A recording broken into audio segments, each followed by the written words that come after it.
आज हम सुनेंगे डेडपूल इलस्ट्रेटेड की कहानी जो Deadpool kills the Marvel universe का सीक्वेंस है। ये एडिशन 1 है। इसके टोटल 4 एडिशन है। तो फर्स्ट पेज पे हम देखते हैं कि डेडपूल ट्रैवल कर रहा होता है पैसिफिक ओशन में 1850 में। उस दौरान डेडपूल बोलता है एक ऐसा टाइम आएगा सबकी ज़िंदगी में कि सबको पता चलेगा कि मैंने ऐसा क्यों किया। फिर बोलता है ठीक है, यहाँ है वो। नेक्स्ट पेज पे हमें दिखाते हैं कि मॉबी डिक जो बहुत बड़ी व्हेल होती है वहाँ डेडपूल बोलता है तो तुम यहाँ हो वो पहलवान मॉबी डिक और मैं डिंगमिंग। थोड़ी फाइटिंग के बाद डेडपूल बोलता है मिशन अबॉर्ट, गिव मी अ लाइफलाइन, गिव मी अ लाइफलाइन, मुझे घर जाने दो, कोई मुझे घर भेजो। फिर वो खत्म होने के बाद वो व्हेल का मुंह खोलता है जिसके अंदर वो चला जाता है। उसका माइंड जो हमें पता है कि Deadpool kills the Marvel universe में उसका माइंड उससे सब करवा रहा होता है, तो अब इसमें भी उसका माइंड है। तो उसका माइंड बोलता है हम यहाँ कैसे आए, ओ हाँ मुझे याद है। नेक्स्ट पेज पे पता चलता है तो उसका माइंड बोलता है हाँ ये मल्टीवर्स है। हमें दिखता है कि वो न्यूयॉर्क सिटी 163 इयर्स के बाद पहुंच जाता है 5 दिन पहले। उसका माइंड बोलता है मल्टीवर्स मतलब सारे पॉसिबल आउटकम्स टाइमलाइन के जो हो सकते हैं और जो हो रहे हैं। कुछ कुछ ऐसे भी हो सकते हैं जिसमें इंसान ने कभी फायर खोजी ना हो, उड़ना ना सीखा हो, ग्लास और स्टील का इस्तेमाल ना किया हो। क्लॉकवर्ल्ड्स होते हैं जिसमें मशीन्स राज कर रही होती है, मशीन्स रूल करती होती है। वर्ल्ड जिसमें नॉर्मल पीपल बुरे होते हैं, गंदे सुपर हीरोज।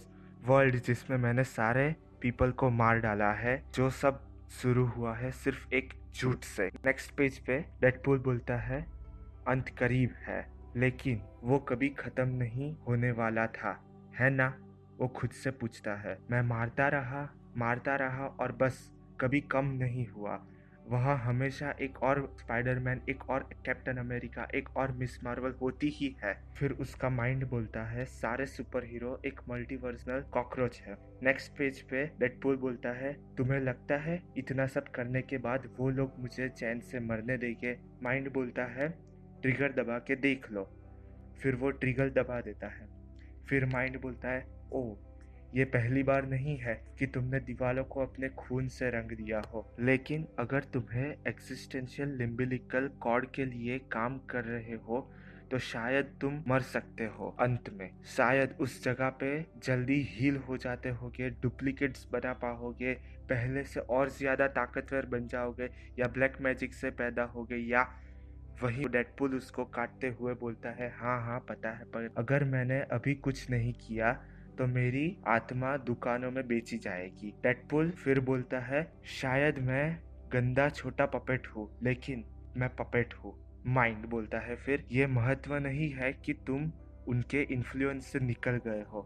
अगर प्रोग्नेटर्स को थोड़ा भी चांस मिला वो तुम्हें वापस उस जगह पर डाल देंगे जहाँ तुम्हें नहीं जाना। नेक्स्ट पेज पे हमें पता चलता है कि वो एक जगह पर होता है डेडपूल, और वहां जाकर बोलता है गुड इवनिंग पागल साइंटिस्ट ब्रिगेड। तो आज क्या पागल आविष्कार पेश करना चाहोगे मेरे सामने? Zombie virus, mental unstable particles, parasite, Pym particles, या होलसेल जीनोसाइड? ब्रिगेड बोलता है हमने इंटरेस्टिंग डिस्कवरी की है, उम्मीद है आपको पसंद आएगी। डेडपूल वैसे मुझे और बहुत लोगों को मारना है तो जल्दी बताओ मुझे। ब्रिगेड फिर बोलता है हमने कुछ जानकारी प्राप्त की है जो आप मानते हो कि हम सिर्फ एक फ्रिक्शनल कैरेक्टर्स है। चलो मान लेते हैं कि हम एक कैरेक्टर कॉन्सेप्ट जैसे नाचता हुआ बंदर है। हम बंधे हुए हैं एक कंटिन्यूटी में जो एंडलेस साइकिल है जो प्रोग्नेटर्स ने बनाई है, जहाँ लाइफ, डेथ, विक्ट्री, रिबर्थ है। लेकिन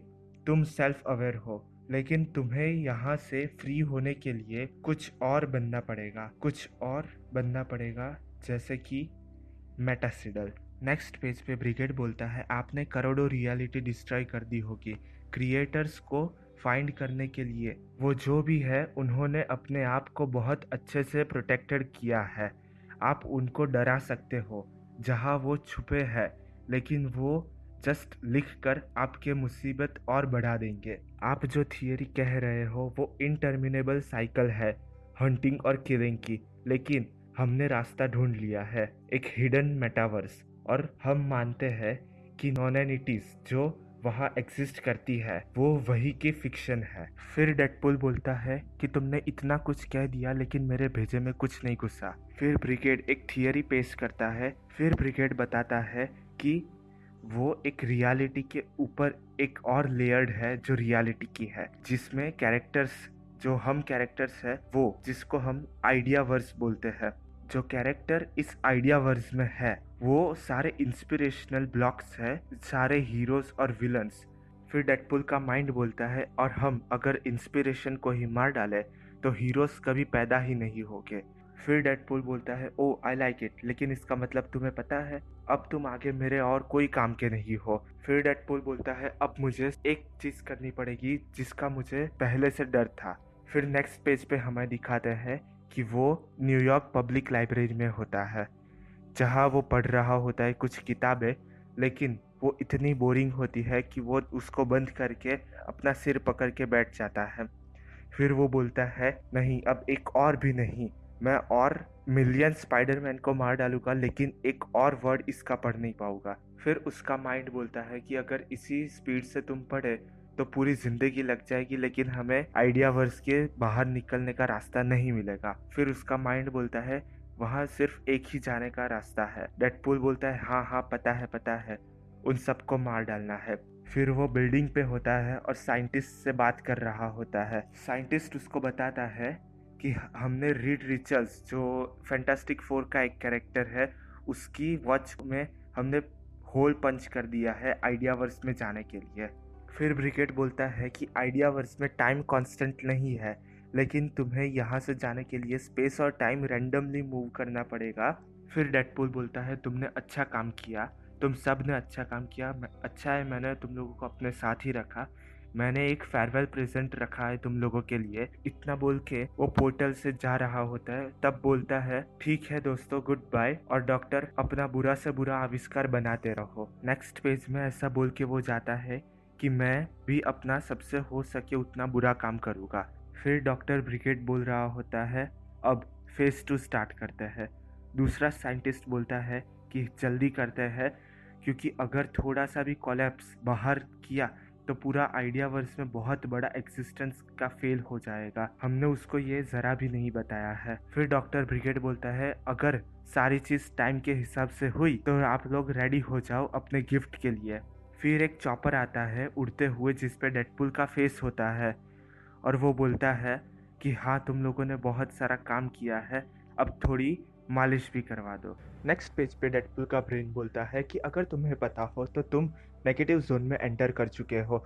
तो डेडपूल रिप्लाई में बोलता है कि हाँ हाँ भाई थोड़ी शांति तो रखो, मुझे पता है और तुम ही ने कहा था कि वो लोग मुझे मार नहीं सकते। नेक्स्ट सीन में दिखाता है कि वो स्पेन ला मांचा 1610 में होता है। यहाँ मैं आपको एक बात कहना चाहूँगा कि अब से इस कॉमिक में जितने भी कैरेक्टर्स जितने भी सीन्स आएंगे वो सारे रियल लाइफ में लिखी गई नॉवेल्स और बुक के रिलेटेड होंगे। यहाँ पर भी जो ला मांचा स्पेन 1610 की बात हो रही है वो भी एक बुक एक नॉवेल में लिखा गया था जिसका नाम था डॉन क्विक्सितो दे ला मांचा, जिसके राइटर थे मुगल दे क्रेवांतिस। उसने डिस्क्राइब किया था ला मांचा और उसके विंडमिल्स को जो 1605 और 1615 के बीच में लिखी गई थी। फिर डेडपूल बोलता है ठीक है अब बताओ मुझे किसको मारना है। उतने में ही उसकी छाती में कोई खंजर डाल देता है। नेक्स्ट पेज पे हमें पता चलता है कि घोड़े पर सवार एक आदमी के हाथ में भाला होता है और वो डेडपूल के छाती में डाल देता है। फिर वो घुड़सवार बोलता है कि तुम जैसे छोटे लोग हम जैसे बड़े लोगों का रास्ता नहीं रोक सकते। फिर डेडपूल भाले के अंदर खून से लथपथ हुआ बोलता है कि तुम्हें पता है कि मुझे बुरा लगेगा अगर तुम सबसे पहले मरोगे क्योंकि तुम मेरे सबसे फेवरेट थे। फिर वो घुड़सवार बोलता है कि ये क्या कोई जादूगरी का खेल है, तुम क्या गॉब्लिन हो, तुम कौन हो। फिर डेडपूल भाले के अंदर और नजदीक आकर उसको बताता है तुम्हारी आंख में कुछ लगा हुआ है। हॉर्स राइडर कुछ बोले उसके पहले ही डेडपूल उसकी आंख काट देता है। फिर नेक्स्ट पेज पे डेडपूल अपना कटाना वापस अंदर रखता है और बंदूक निकाल कर उसके सर पे गोली मार देता है। वहाँ एक और आदमी खड़ा होता है, वो बोलता है कि तुमने उसको मार डाला। डेडपूल पूछता है तुम कौन हो। फिर बोलता है कोई बात नहीं छोड़ो। और उसको भी गोली मारकर मार डालता है। नेक्स्ट पेज में 1850 पैसिफिक ओशन का जो सीन होता है वो एक्चुअली मोबी डिक और द वेल जो नॉवेल हरमन मेल्विन ने लिखी थी, जिसके कैरेक्टर्स है Ishmael, captain Ahab, Moby Dick जो एक बड़ी सी व्हाइट वेल होती है और उस शिप का नाम होता है प्रिक्विड। वहाँ खड़ा एक आदमी बोलता है कि देखो वो रही वो वेल। कैप्टन अहाब अपने आदमियों से कहता है कि तैयार हो जाओ उस बड़े से राक्षस का सीना चीरने के लिए। पीछे से एक आवाज आता है कि देखो कैप्टन ये क्या हो रहा है। फिर कैप्टन अहब देखकर बोलता है कि नहीं, तुम उसे नहीं मार सकते, उसको मारने के लिए मैंने कसम खाई थी। नेक्स्ट पेज पे जो स्टार्टिंग में सीन आया था जब डेडपुल को मोबी डिक खा जाती है वो कंटिन्यू होता है और मोबी डिक के अंदर से डेडपुल निकलता है और वहाँ के शिप के लोग उसको हेल्प करते हैं। जैसे ही उसको ऊपर लेते हैं वो अपने मन में ही बोलता है कि तुम लोगों को पता होना चाहिए कि एक अनजान आदमी को इस शिप पे लाना कितना बुरा हो सकता है। फिर डेडपुल बोलता है एक मिनट रुको, ये मेरे पास क्या है, ये छोटा सा खिलौना मेरे पास कहाँ से आ गया। फिर उसका ब्रेन बोलता है कुछ सही नहीं लग रहा है, कुछ तो गड़बड़ है। फिर डेडपुल बोलता है कि तुम यहाँ नहीं होने चाहिए। इतना ही बोलते उस खिलौने में उसको विजन नजर आता है। वो पूछता है विजन तुम। नेक्स्ट पेज पे वो विजन वापस से खिलौना बन जाता है और डेडपुल बोलता है ये कुछ अलग फीलिंग थी। फिर कैप्टन अपना इंट्रोडक्शन कराता है कि वो कैप्टन अहब है। फिर डेडपुल बोलता है कि तुम मुझे इस्माइल बुला सकते हो। पीछे खड़ा हुआ एक इंसान बोलता है लेकिन वो तो मेरा नाम है। फिर डेडपुल बोलता है तो चलो देखते हैं कि तुम्हारे अंदर और मेरे अंदर और कौन सी सिमिलैरिटीज है।